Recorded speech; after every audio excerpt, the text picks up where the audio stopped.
The website overlay feature allows you to display your videos on top of an existing web page. When the video is clicked out of, the web page is fully loaded and functional. To set this up in your video library, under Design, click Website Overlay. To add a new URL, click Add URL. The title is just for your reference.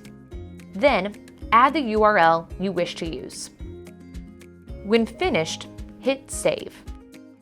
Now, when sending out a video, you can select Website Overlay in the landing page choices. Then, choose which URL to use. You also have the option to type or paste the URL directly into the box for one-off use URLs.